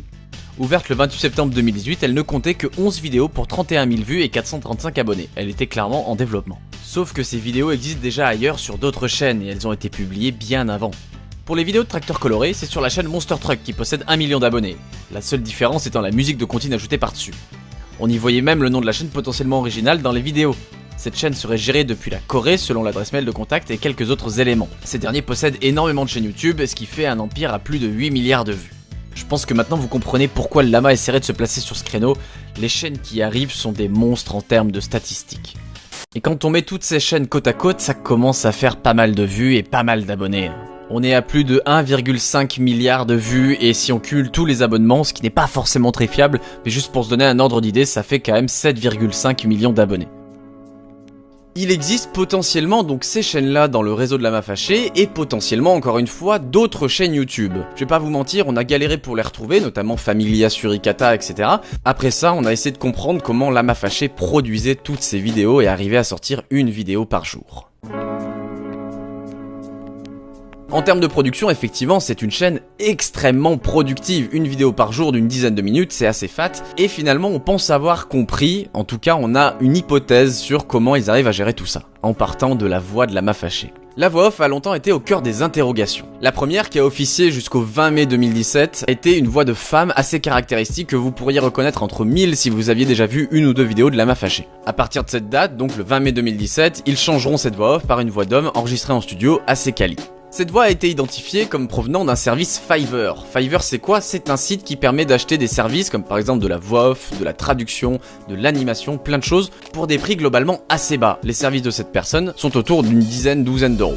Clément fait des voix off professionnelles en français essentiellement. Nous sommes partis de sa page Fiverr qui compte plus de 1200 avis et nous les avons tous récupérés afin de regarder un peu qui sont les clients les plus récurrents. On a mis tout ça dans un petit tableur et effectivement, on a des noms qui ressortent assez vite. Dans cette liste de clients réguliers, on découvre une certaine Jeanne12 qui a commandé énormément de fois puisqu'elle a laissé plus de 100 avis. Elle en laisse d'ailleurs régulièrement encore maintenant. Et le premier avis qu'elle a posté date du 15 mai 2017, soit 5 jours seulement avant la mise en place de la nouvelle voix off sur Lama Fâché. Et si on regarde un peu ce que fait Jeanne12 sur le site de Fiverr, on tombe clairement sur la panoplie de la personne qui voudrait gérer ce genre de chaîne, Lama Fâché ou les autres qu'on vous a présentés. Je m'explique. Jeanne12 a laissé des avis sur les services suivants. Des rédacteurs, des traducteurs russes, italiens, espagnols, arabes, des compositeurs, des personnes pour chanter des comptines pour enfants, des sous-titreurs et même des gens qui font des vidéos de tracteurs en 3D. On peut se demander quelle chaîne aurait la puissance de frappe pour commander autant de fois à la même voix off que Lama Fâché et dans tous les services qu'on vous a évoqués, qui collent vraiment à Lama Fâché. Sur son profil, la seule information visible est la suivante. La localisation est aux Émirats Arabes Unis. Retenez cette information, ça va nous être utile pour la suite. A vrai dire, Fiverr n'est pas la seule plateforme sur laquelle le Lama pourrait se servir pour trouver de la main d'œuvre. Nous avons trouvé quelques projets en lien avec le Lama Fâché et les chaînes qu'on vous a évoquées sur le site freelancer.com qui vraiment est le même système mais avec des gens mieux rémunérés, notamment une demande de création de logo et d'introduction de vidéos pour Lama Fâché. Et là on peut voir que c'est assez irréfutable, hein, c'est le logo en question. Il a été réalisé par George S, un graphiste portugais pour la somme de 140 €. Voilà, maintenant vous savez.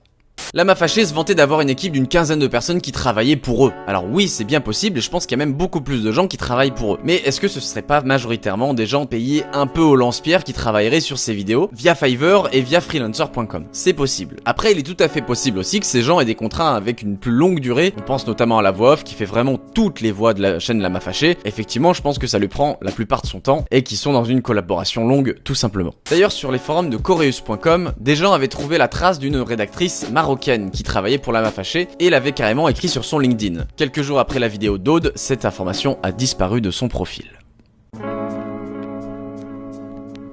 Toujours concernant Jeanne 12, on s'est demandé pourquoi il y avait autant de traducteurs, sachant qu'on avait effectivement trouvé des chaînes qui nous semblaient être des déclinaisons.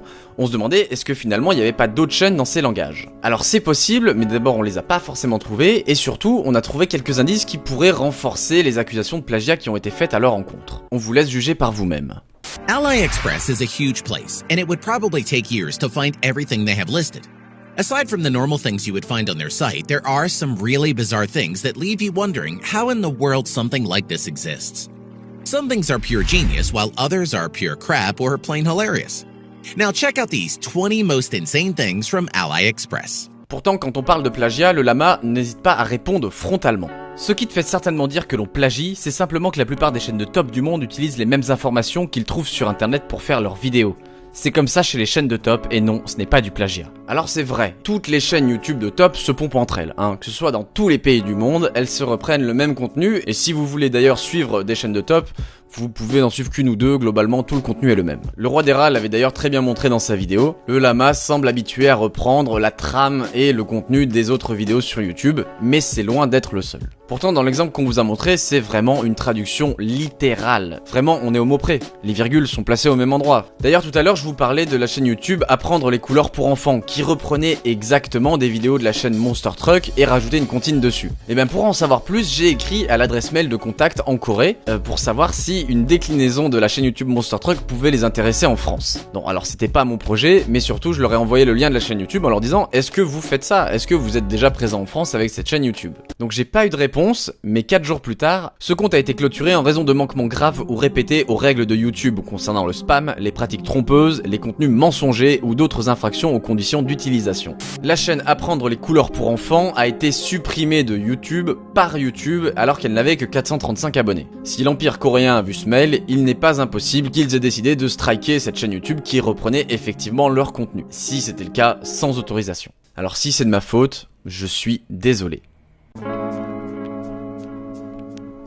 Antoine Blanche-Maison a été évoqué plusieurs fois et pas seulement par Aude What The Fake comme étant le potentiel créateur de la chaîne YouTube Lama Fâché. Je précise chaîne YouTube parce que Antoine Blanche-Maison a effectivement eu un site lamafâché.com qui est un blog marketing, enfin était un blog marketing qu'il a géré entre 2012 et 2014. D'ailleurs, la chaîne YouTube Lama Fâché avait essayé de lancer un site, on peut le voir dans les anciennes vidéos, mais il s'appelle lamafâché.net et non .com comme Antoine Blanche-Maison. D'ailleurs, on apprendra que finalement Lama Fâché n'est qu'une référence à Tintin, qui est quand même une grosse référence pop culture, donc il n'est pas impossible que deux personnes aient eu envie de l'appeler un site Lama Fâché. Antoine BM continue sa carrière sans être lié à Lama Fâché, ce blog n'existe plus, et il a démenti être le créateur de Lama Fâché plusieurs fois avant la vidéo d'Aude et ensuite après la vidéo d'Aude. Dans sa vidéo, Aude va essayer de trouver l'adresse de l'entreprise d'Antoine Blanche-Maison et se rendre là-bas déguisée en péruvienne.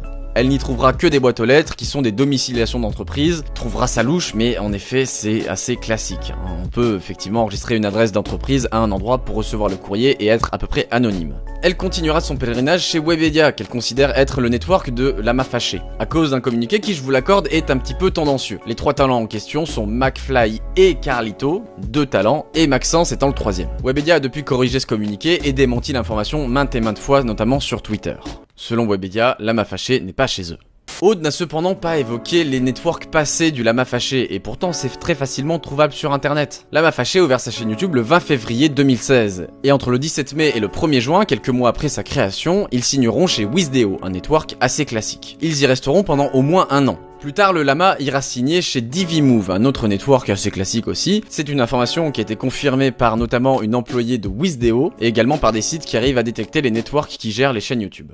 La vidéo d'Aude What The Fake a été en partie bien reçue, en tout cas au début, mais elle a vite été un sujet de controverse après ça. D'abord suite à la réponse vidéo de 20 minutes d'Antoine Blanche-Maison qui explique que non, il n'est pas Lama Fâché, d'un ton calme et sérieux et en somme toute assez crédible, puis suite à la vidéo de Marketing Mania, un proche d'Antoine Blanche-Maison qui a l'habitude d'analyser les techniques de communication et qui remet notamment en cause l'argumentation d'Aude qui ne semble pas professionnelle à ses yeux, à mes yeux non plus. Le Lama répondra également à la vidéo de Aude What The Fake en commentaire directement sur cette vidéo et affirmera ensuite que ce commentaire a été supprimé. Entre temps, la chaîne YouTube Lama Fâché va supprimer un bon nombre de vidéos, notamment celles comportant des concours qui posaient problème, dans le but de ne pas faire croire aux gens que les concours existent encore. Puis remettra quelques jours plus tard une bonne partie de ses vidéos en ligne. Aude en parlera dans une nouvelle vidéo où elle invitera directement le Lama à faire une interview avec le hashtag Lama Challenge. Le lama lui répond sèchement parce que bon, il commence à en avoir un peu marre d'avoir 35 vidéos sur sa tronche alors que les infos sont manifestement fausses selon le lama et selon Antoine Blanche-Maison. Elle rajoutera donc à ça un live de plus d'1 heure où elle évitera les questions concernant Marketing Mania et ne répondra finalement pas à grand chose auprès des gens. Elle se défendra notamment en expliquant qu'elle n'accusait pas directement Antoine Blanche-Maison mais qu'elle avait de gros soupçons sur lui. Elle a bien vu la réponse d'Antoine Blanche-Maison et ne commentera absolument pas ce sujet. Elle reconfirmera que sa source anonyme a travaillé pendant plusieurs semaines près de Lama Fâché. Cette même source qui affirme que Antoine Blanche-Maison est lié à Lama Fâché. Mais de notre côté, dans notre enquête, Antoine Blanche-Maison n'apparaît à aucun moment. Nous n'avons pas contacté Aude, mais on veut bien donner un peu de crédit à son travail. Dans ce cas-là, ça veut dire potentiellement plusieurs choses. Soit Antoine Blanche-Maison a collaboré à un moment ou un autre avec le Lama Fâché, mais en tout cas ne serait pas la tête vraiment qui gère Lama Fâché, soit sa source n'était pas du tout fiable et Antoine Blanche-Maison a encore une fois rien à voir avec ça. Honnêtement, c'est l'hypothèse que je privilégie. Peu importe, sa vidéo aura notamment servi à nous mettre sur la piste de Lama Fâché et on a beaucoup aimé traquer tout ça. Concernant l'enquête que nous allons vous présenter, nous étions confrontés à un problème de taille. Devions-nous afficher en clair les noms que nous avons trouvés et donc potentiellement révéler l'identité de Lama Fâché? Nous avons au final décidé de changer presque tous les noms présents dans cette vidéo, et ce pour plusieurs raisons. Le nom d'Antoine Blanche-Maison a été donné par Aude What the Fake dans son enquête, et il semblerait que ce ne soit pas lui.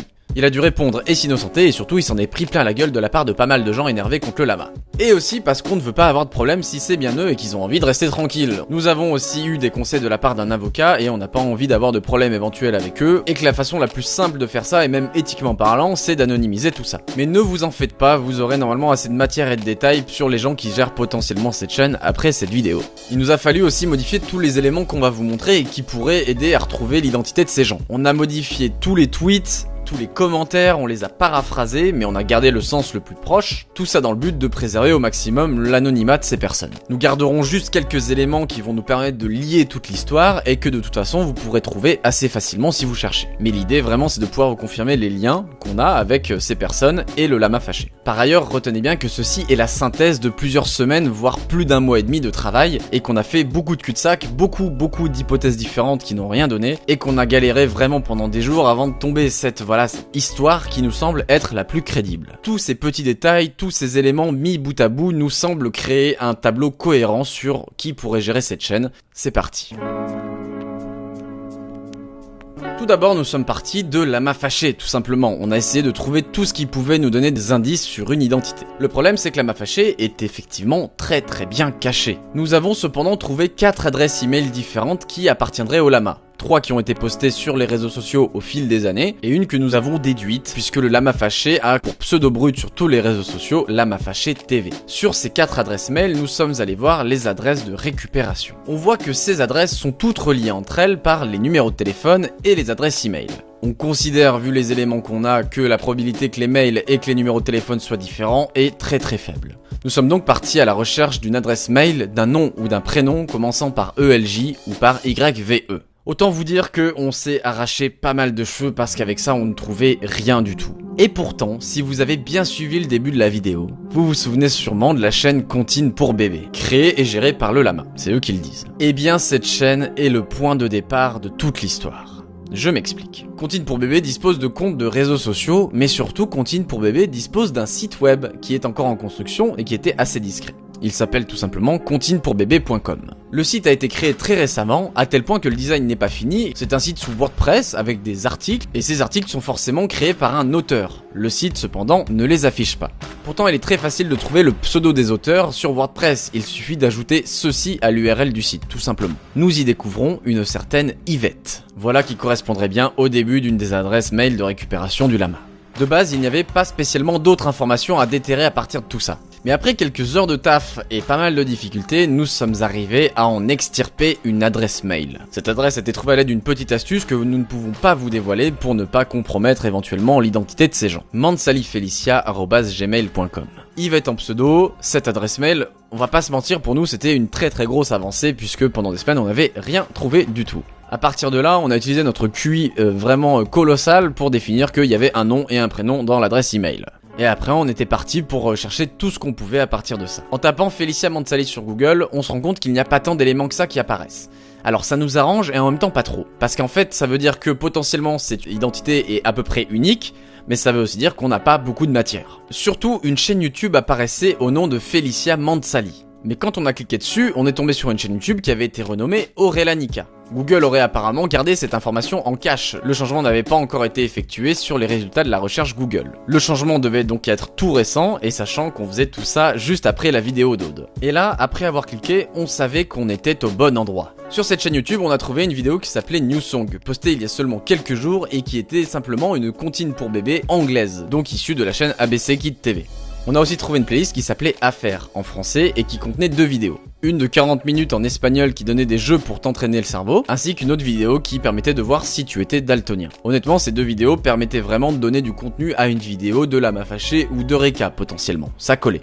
Et là, rebondissement. Quelques jours après avoir découvert cette chaîne YouTube, un commentaire est posté de la part d'Aurelanica sur une vidéo à charge contre le lama. Cette chaîne YouTube, Aurelanica, témoignera en faveur du lama concernant les concours de Lama Fâché. Elle y affirme que ces concours sont véridiques et qu'elle a gagné un lot venant de Lama Fâché et qu'elle l'a bien reçu. Sûrement pour éviter tous les soupçons, la playlist Affaires a été supprimée ainsi que la vidéo New Song, pile à ce moment-là. En tout cas, la personne que l'on soupçonne être Lama Fâché, qui gagne un concours de Lama Fâché et témoigne en sa faveur, c'est quand même un petit peu cocasse. Et ce n'était pas la première fois que Aurelanica ou Felicia commentaient sur les vidéos parlant de Lama Fâché, loin de là. Après avoir récupéré à chaque fois tous les commentaires sur les vidéos à charge contre le lama, on s'est rendu compte que Aurelanica commentait quasi systématiquement. Notamment sur les vidéos d'Aude What the Fake, de Marketing Mania et même du Roi des Rats. Bref, quand ça parle du lama, Aurelanica n'est pas loin pour venir le défendre. Pour vérifier qu'il s'agit bien de l'adresse mail liée à celle qu'on a trouvée sur le site Comptine pour bébé, on peut faire un test très simple. Si on tape mansalifelicia@gmail.com sur Gmail, comme si on allait lui envoyer un mail, Google donne parfois quelques informations publiques si on survole l'adresse mail. Ici, on a l'image de profil notamment. Elle colle complètement avec celle de la chaîne YouTube. D'ailleurs, c'est un truc qu'on a vu qu'un peu après, parce qu'on avait vraiment la tête dans le guidon, mais l'URL de la chaîne YouTube nous donnait un nouveau pseudo, Felicia. Vous connaissez la chanson, à partir de là, on a pris Aurelanica, on a pris Felicia, on les a mis dans Google, on a pris tout ce qu'on pouvait remonter à partir de ça. On a trouvé tout simplement le compte Instagram qui avait le même pseudo, et même qui était localisé aux Émirats Arabes Unis, ce qui colle globalement avec ce qu'on avait vu de Jeanne 12 sur Fiverr. Plus tard, on découvrira que Felicia Mansali a une société au Maroc, à Marrakech plus précisément. Et ce depuis janvier 2017, soit moins d'un an après l'ouverture de la chaîne Lama Fâché. L'activité de la société est entrepreneur de la gestion d'exploitation de services, agence de communication, prestation de services à l'étranger. Le registre de société nous donne 2 informations extrêmement utiles à l'enquête. Yvette est le 3e prénom de Felicia Mansali. Yvette, qui pour rappel est l'auteur du site Comptine pour bébé, et le début de l'adresse mail de récupération d'un des comptes de Lama Fâché. Elle est accompagnée d'un monsieur très discret et qui serait le co-gérant de l'entreprise, que nous n'avions pas encore trouvé grâce à ses réseaux sociaux, Yassine El Junaidi. Alors oui, c'est un nom d'emprunt, mais le ELJ est vraiment dans le nom de base. Yassine El Junaidi est co-gérant de la boîte, mais c'est surtout manifestement le mari de Felicia. En tout cas, c'est ce qu'on apprend sur son Instagram. Après de nombreuses requêtes Google à torturer ce nom pour essayer de trouver des informations sur ce type, nous sommes tombés sur quelque chose d'assez intéressant. Un compte Flipboard qui contient exactement le même nom que Yassine El Junaidi. L'avatar est autre que son visage, qui est extrait d'une photo Instagram qui est sur le compte de Felicia. Et là, très bonne surprise, quand on essaye de reverse l'image de profil de Yassine, ça veut dire en fait, voilà, faire une recherche inversée de l'image pour essayer de voir où elle pourrait être utilisée ailleurs, et ben on se rend compte que cette image est tout simplement tirée de Facebook, et que c'est lié à son compte Facebook. Comme vous devez savoir que Facebook n'est pas le champion de la vie privée, effectivement, l'idée de son compte, le numéro de compte, était disponible dans la photo de profil. Et bingo, on trouve le Facebook de ce mec qu'on n'arrivait pas vraiment à localiser et qui colle encore une fois avec tout ce qu'on sait. Ce mec habite à Dubaï. On arrive à localiser dans les likes de ses photos de profil le compte de Felicia. Cette dernière a d'ailleurs tout simplement laissé un commentaire de 5 étoiles sur la page Lama Fâché, et c'est d'ailleurs le seul avis visible sur son compte Facebook. En ponçant tous les réseaux de ces gens, on arrive encore à trouver quelques éléments qui les lient de plus en plus au Lama Fâché. On pense avoir trouvé l'adresse mail de Yassine El Junaidi et le numéro de téléphone de récupération fini en 39 comme ce qu'on a trouvé sur Lama Fâché. Concernant mansalifelicia@gmail.com, on retrouve l'adresse commençant par YVE et le numéro en 12 qu'on connaît déjà, encore une fois. Comme on l'a vu, Felicia a tendance à commenter les vidéos d'enquête sur Lama Fâché et à défendre Lama Fâché. Mais elle le fait également sur Twitter. Une réponse à un gros youtubeur qui évoque ses doutes concernant la vidéo d'Aude, et 2 réponses à un youtubeur qui critiquait Lama Fâché et qui lui aussi gérait une chaîne de top. Et là, c'est des réponses un peu plus virulentes. Et surtout, cerise sur le gâteau, si on cherche les adresses de récupération des autres chaînes YouTube qu'on identifie auprès du Lama, Foxhoop, Eureka et surtout leurs adresses personnelles collent encore une fois avec les adresses mail et les noms de nos deux protagonistes. Sans compter les téléphones qui eux aussi collent encore une fois. Ça fait énormément de coïncidences et par souci de transparence, on préfère vous le dire, seulement Famiglia Suricata fait exception à la règle. Par ailleurs, ELJ est le début des adresses mail de récupération liées au Lama, essentiellement. La plupart du temps, c'est lui, et tout ça a été fait avant leur mariage en 2017. Si ce sont bien ces personnes-là qui gèrent Lama Fâché, il semblerait que Yacine El Junaidi soit le créateur initial de Lama Fâché et que Félicia Mansali l'ait rejoint pour gérer cette chaîne avec lui. Il semblerait qu'elle travaille dessus mais n'en soit pas la créatrice. Quand on a cherché des informations sur Félicia Mansali sur Google et sur son pseudo, on est tombé à plusieurs reprises, à de nombreuses reprises je dirais même, sur des tournois de poker. Quand on a trouvé le nom d'Yacine, on a tapé son nom et on est tombé sur les mêmes résultats. Il s'avère qu'en fait, ils ont fait des tournois ensemble pendant des années dans les mêmes casinos et étaient même très souvent classés dans le top 5 tous les deux. Depuis des jours et des jours d'ailleurs, en fait, on avait le nom du co-gérant sous nos yeux dans les mêmes tournois de poker, c'est juste qu'on ne le savait pas du tout. Tellement sous nos yeux qu'on avait même vu son visage sur le site puisqu'il avait remporté un tournoi et qu'il avait eu droit à sa photo de gagnant.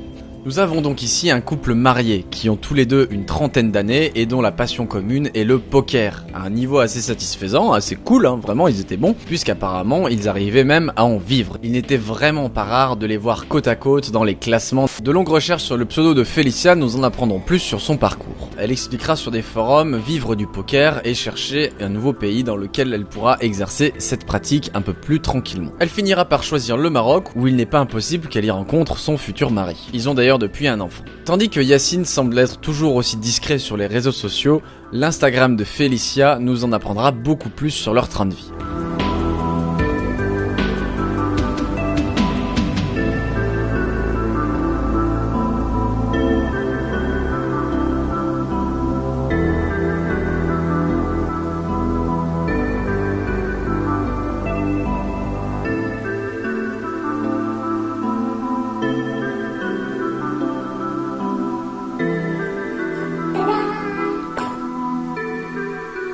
De ce qu'on a trouvé, Yacine aurait vécu au Maroc et aurait fait ses études là-bas. Il aurait choisi d'ailleurs la gestion d'entreprise et c'était plutôt une bonne idée manifestement.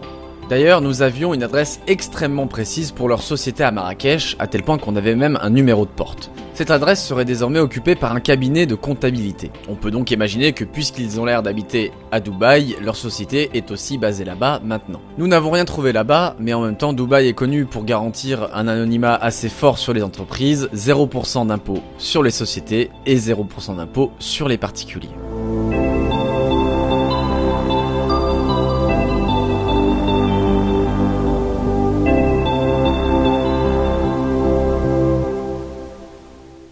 Voilà, j'espère que cette enquête vous aura plu. On est épuisé, on est super content de pouvoir vous présenter tout ça. Nous on croit très fort à cette piste et on a fait tout ce qu'on pouvait pour anonymiser au maximum en vous gardant les éléments qui vous montrent tout ça. C'était un casse-tête honnêtement à rédiger. On voudrait aussi rappeler que faites attention en fait à ce que vous postez sur internet. Si vous voulez de l'anonymat, sachez qu'internet n'oublie rien, qu'on peut remonter à des années et des années et des années et que chaque petit élément peut vous trahir.